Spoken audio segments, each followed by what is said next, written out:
Welcome to Fabulous Feasts. I'm Dr. DeFabio. Today it's a special canine edition. That's right, because my granddog's in town. Now, just for full disclosure, he is a service dog in training, so that having him in the kitchen is okay, all right? But seriously, he came in from out of town, and we needed food for him. And when I went to the store and I saw the cost of premium dog food, I flipped out. And I said, you're buying premium dog food, which is great, but you're not in control of the ingredients. You're not in control of how fresh it really is. And if you're going to spend that kind of money, I bet we can make him fresh food that's more cost effective and frankly better for him. So that's what this is all about. And guess what? Just like my Fabulous Feast diet menu recipes I give for my two-legged patients, for my four-legged guys, it's the same concept. You want to eat foods that reduce inflammation, that will decrease your genetic expression for disease. It's a mammalian biochemistry thing. It's not just a human biochemistry thing. So when I talk about anti-inflammatory diet, I'm going to show you one simple recipe that you could do for your dog. So check it out. Frank, you're going to have to wait for dinner until I mix everything up. So have a seat, sit. Now try to be quiet. Be a good listener. All right? I'll give him one more treat because he's a good listener. Good listening, Frank. So what are we going to start with? We're going to start with some ground meat. 3 pounds of ground meat in this recipe. I used lamb because lamb is grass-fed. All right, grass, above green vegetation, high in omega-3s. I also mixed in there some grass-fed and grass-finished beef.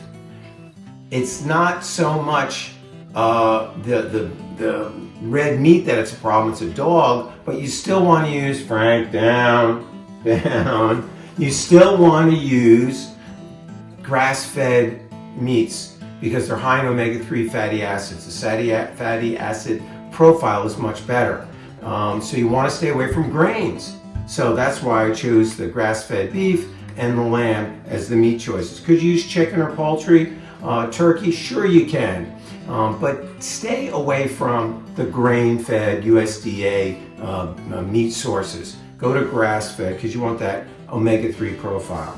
Now, just like people, he needs his greens, okay? Here we have kale, one of the highest antioxidant-rich greens, and blended with asparagus. Why? Because asparagus has got a lot of great fiber, and it was on sale. So Frank got what's on sale.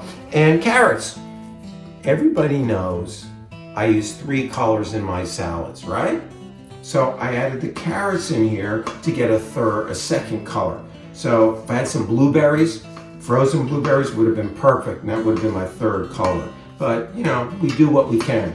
You know, Frank is basically eating what we have in the house, all right? I cook with ground lamb. You see it on my recipes.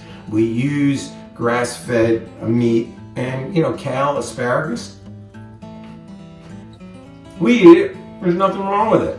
The key is that you have to really finely blend it. So I put it in the food processor to make it really, really finely blended. So that goes in here to add a little bit more of an antioxidant punch. Some sardines. Sardines are really high in antioxidants. You want the bones, you want the skin, you want the collagen, right? And if you're using something like sardines, you know, if I get a little hungry, I can eat some, the bone and everything, right? Could you use fresh sardines? Yes, you can. Obviously, these are canned. I'm just going to mash them up a little bit. But you want the bones. You want the skin. You want all that collagen. So we'll mix this up a little. Can you get the sardines in olive oil? Yeah, you can. But the omega-3 fatty acids, the omega-3 oils are in the sardines. Salmon would be a good choice. Canned salmon would be a good choice.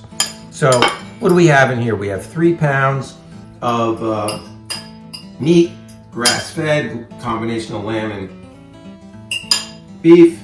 Then we have about a half a pound each of kale and asparagus, and 2 carrots ground up finely in here. A little more protein because he's a carnivore. Yeah, he's gonna, look, dogs, when you see them out, they start chewing on grass. They need the roughage.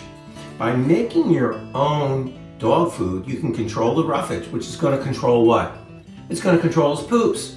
And you're going to notice your dog's poops won't be as smelly when you balance the roughage, the greens, with the meat. It's going to create what's called a healthy microbiome. It's going to balance all the good and bad bacteria. So if your dog has really smelly poops, it's usually because their digestion isn't great because there's an imbalance in his microbiome. Could you give them a digestive enzyme like I would do for a 2-legged patient, a human patient? Sure, all right? But guess what? If you balance their microbiome, they may need some fermented foods, but it's the vegetable fiber that is really, really important, and that what's called soluble fiber from the kale, the asparagus, sweet potatoes would be great to put in here. So all good things that are going to help their gut health, which not only will improve the poop consistency and smell, great for their coat. Eggs are going to be next. Now, same thing. Do you want to just take any egg? You could, but why don't you get an omega-3 egg? An egg high in omega-3 fatty acids, because frankly, that's what we eat in the house. So that's what Frank's going to get today. Essentially, good dog food is good people food. Keep it anti-inflammatory, and it's going to be a benefit to you and your dog. Because again, what's it going to do? It's going to reduce their genetic expression for the disease, which is going to reduce the number of trips to the vet. That's money in your pocket. So again, good food choices is not only going to be more beneficial for your dog, it's going to be more beneficial for you in terms of your pocketbook, and so that you can do more fun stuff together. Because isn't that the bottom line of having a pet? Companionship and for fun. Now, we talk about it all the time in the office, anti-inflammatory herbs. Guess what? Why not put them in here? Things like turmeric, and this would be equal portions, about 3 tablespoons. Turmeric, cinnamon, decreases inflammation, great for digestion of starches, manipulating blood sugar levels. And you can use anise or fennel seeds. Why? Great for digestion. Again, helps digestion, less stinky poops, healthier microbiome. So both fennel and anise seeds will be beneficial for that. Another herb which is really high in what's called phenols, which is easy to digest, so there's no irritation, is thyme or oregano. Either one would be great. Let's put that in there. Again, equal portions of all of these. Those phenols, rosemary's got them too, but you gotta be careful with rosemary because it's kind of like little sticks. So if you do rosemary, it's gotta get blended really fine. And you just mix all this up. Now this is gonna be a little tough to mix with this, so I'm gonna put on my glove. And we're gonna add one more ingredient, which you can, look, this is all optional. The great thing about making dog food, it's just like making people food. It's about balancing textures and flavors. But with dog food, you have a little bit more latitude. It doesn't have to be just a ½ pound of kale and just a ½ pound of asparagus, all right? But what you eat, your dog eats. So buy a little extra or save a little bit, and over the week, you'll have enough to make a batch for them.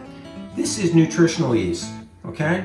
Very high in B vitamins. So that's just a good thing to add into their diet.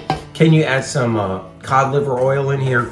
Yes. Are there companies like Standard Process that make really good, high quality, organically grown canine and even cat and even horse equine vitamins and minerals? Yes. So there's companies that make high quality, organic supplements that you can add to your dog or cat or horse's diet.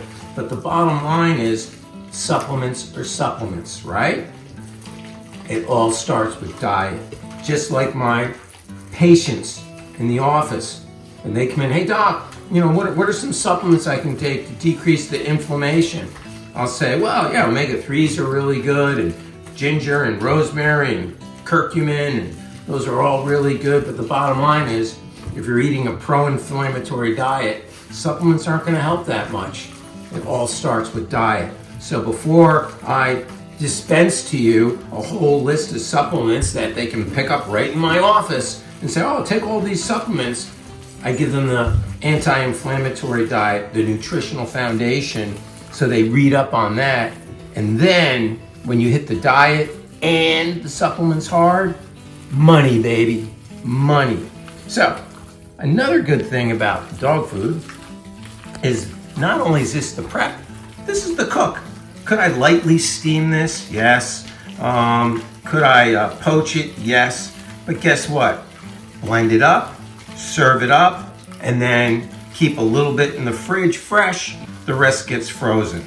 But as you notice, Frankie, I don't know, he's about 13, 15 pounds. He's going to be here about a week.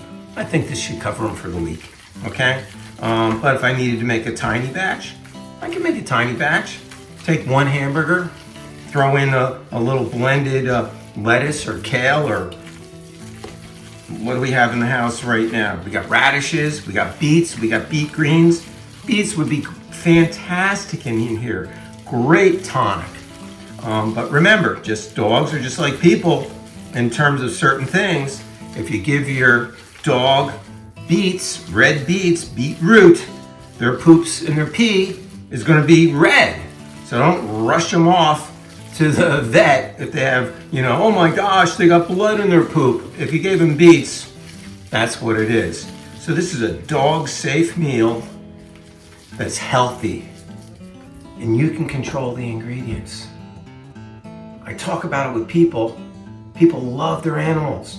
Your animal is a part of your family, your pet, right? So that's why people go over the top and getting gifts for their animals at the holidays and buying clothes for them and things they got no clue about, and they talk to them like little babies and they want to do everything for them, and that's great. They're part of your family. My family, our relationships, revolve around the table. They do, all right? Because that's my culture. So share that with your pet, all right? And if it's a dog, they're gonna love it. So here it is, it's all mixed up, but the question is Frank gonna like it? Let's find out. All right, buddy, you ready? Come on, time to have a snack. You've been such a good and patient dog. Yes, you have. So let's get a little spoon here. I'll take it right from the middle. Looks good, let's see. Oh, baby, I think he likes it. You want that little piece? Oh! Now, for full disclosure, Frank is a therapy dog, so he's allowed to be in the kitchen. So I don't want anybody to say that, oh no, we can't have dogs in the kitchen. When you're a therapy dog, you can come in the kitchen. So he likes it. Frank, I can't use this spoon because you got your mouth on it, but we'll give you a whole serving now for dinner. There you have it.